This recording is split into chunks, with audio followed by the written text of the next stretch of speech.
नमस्कार सभी दोस्तों को। दोस्तों, बात करने वाले हैं एक इम्पोर्टेंट नोटिफिकेशन के बारे में। दोस्तों, बात करें सीआईएसएफ का नोटिस आउट हो चुका है, यानी सेंट्रल इंडस्ट्रियल सिक्योरिटी फोर्स। जो आपकी सेंट्रल इंडस्ट्रियल सिक्योरिटी फोर्स है और आपका नोटिफिकेशन आउट हुआ है, तो इसमें 1100 समथिंग 1200 के समथिंग आपकी कितनी है पोस्ट आई हैं, 1200 के समथिंग। ओके दोस्तों, ये आपको पता होना चाहिए।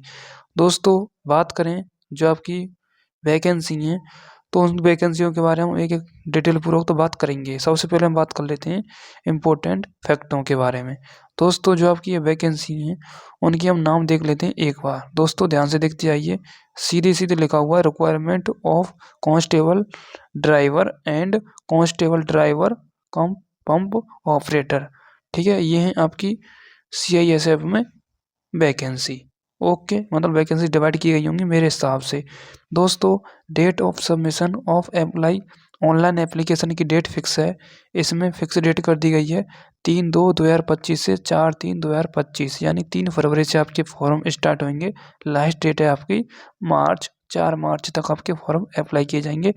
क्लोजिंग डेट भी फिक्स कर दी गई है 4/3/2025। ठीक है, क्लोजिंग डेट 4/3/2025। ठीक है, क्लियर, यानी 4 मार्च तक आपके फॉर्म होंगे, भरेंगे मतलब। ठीक है, उसके बाद online application are invited for eligible male Indian citizen का होना चाहिए, इंडियन का नागरिक होना चाहिए, for filling up the temporary post of constable driver and constables driver cum pump operator driver for fire service in central industrial security force in the pay level 3rd in pay level matrix 21,700 से 69,100 रुपये। ठीक है, plus usual and admissible allowances central government employees for time to time. ठीक है, मतलब आप इसको आगे पढ़ सकते हैं, मैंने आपको इतना बता दिया है। दोस्तों, आगे बात करें, इसमें लिखा हुआ है defined contributory pension system known as the national pension system.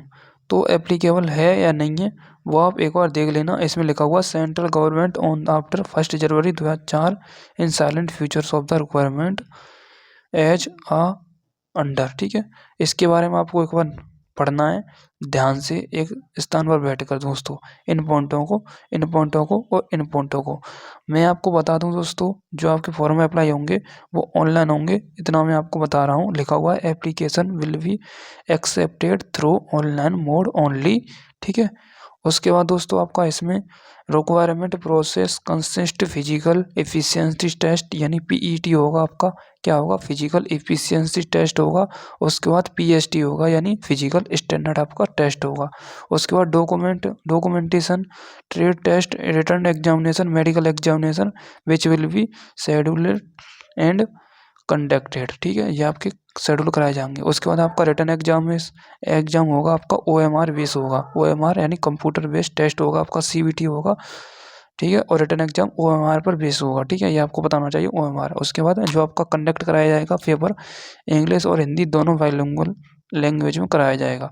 और उसके बाद आपका 3rd पॉइंट है आपका मेरा, तो 5th पॉइंट है वेरिफिकेशन होगा रिक्वायर्ड एलिजिबिलिटी सर्टिफिकेट डॉक्यूमेंट्स। ठीक है, उसके बाद with original will be carried out of times PST और पीईटी डॉक्यूमेंट ट्रेड टेस्ट होगा। ठीक है, ये आपको पता होना चाहिए। इन पॉइंटों को दोस्तों पढ़ लेना ध्यान से।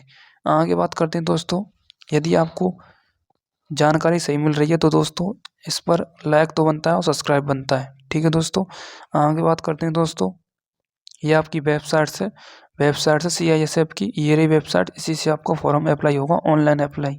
ठीक है, आगे दोस्तों बात करें कट ऑफ की बात करें, और जो कि मतलब कैंडिडेट मतलब अपना फॉर्म फिल करते हैं और उसके बाद रिजल्ट आता है, कट ऑफ कितनी जाती है, तो उसके बारे में मेरे हिसाब से लिखा हुआ है cut off date of determining the eligibility of the candidate. ठीक है, age, educational qualification, caste certificate, licence ETC will be the closing date of submission application. ठीक है, ये भी फिक्स कर दी गई है। उसके बाद वैकेंसियों के बारे में दोस्तों हम बात करें आगे, नेम ऑफ पोस्ट मैंने आपको बता दिया है CISF। क्या है? CISF। ठीक है, ओके दोस्तों। और देखो दोस्तों, इसमें आपकी क्या है, कांस्टेबल ड्राइवर की वैकेंसी है, आपकी constable driver cum pump operator की वैकेंसी है। ठीक है। तो कांस्टेबल ड्राइवर की इसमें बात करें, ये केस कास्ट के नेम है आपके, इनमें वैकेंसी को डिवाइड किया गया है। ठीक है दोस्तों, ओके। तो आपकी 1124 कितने पोस्ट हैं, 1124 आपकी टोटल पोस्ट हैं, कितनी है 1124। ओके दोस्तों, ओके। आगे बात करें, इनको एक बार पॉइंटों को एक बार दोस्तों पढ़ लेना। अब दोस्तों देखो, इसमें आपको मतलब साइलेंट फीचर्स में आपको बता रखा है, जैसे पीईटी और पीएसटी यानी फिजिकल एफिशिएंसी टेस्ट और फिजिकल स्टैंडर्ड टेस्ट होगा आपका, और डॉक्यूमेंटेशन एंड ट्रेड टेस्ट होगा, रिटन एग्जामिनेशन होगा और डिटेल मेडिकल एग्जामिनेशन होगा। ठीक है। अब आगे बात करते हैं दोस्तों, इसमें कुछ इंपॉर्टेंट पॉइंट भी हैं, ये इनको एक बार रीड करके जाना है आपको। अब एलिजिबिलिटी क्राइटेरिया की हम बात करें, यानी एज क्राइटेरिया की बात करें, तो बिटवीन 21 टू 27 ईयर। ठीक है, यानी 21 से 27 ईयर। ठीक है, ये आपकी एज फिक्स कर दी गई है। ठीक है, एक्सेप्ट कब से की जाएगी, ये 4/3/2025 से लिखा हुआ, closing date to receive of the online application form candidate 4/3/2025। ठीक है दोस्तों, और दोस्तों इसमें फिक्स कर दिया गया है 5.2 में, the upper age limit is also relaxable government servants including serving CISF personnel in the rank of candidate GD constable, fire and constable tradesmen up to 14 year। क्या है 14 year in the case of general EWS and OBC candidate and 55 यानी 45 ठीक है years.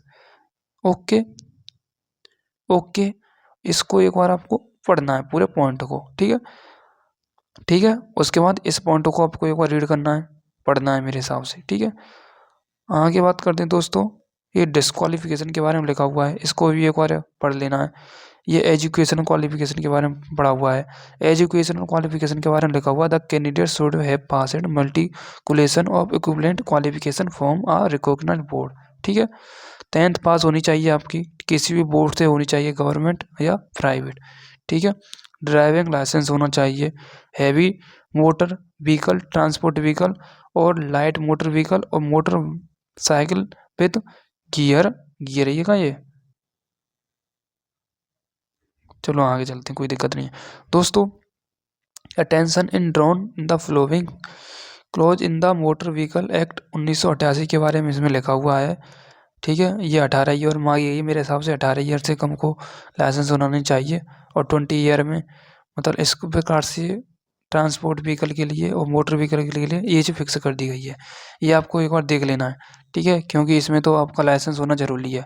Standard की हम बात करें, physical standard की हम बात करें, ये कैटेगरी के नेम है, ये रिलैक्सेड स्टैंडर्ड है।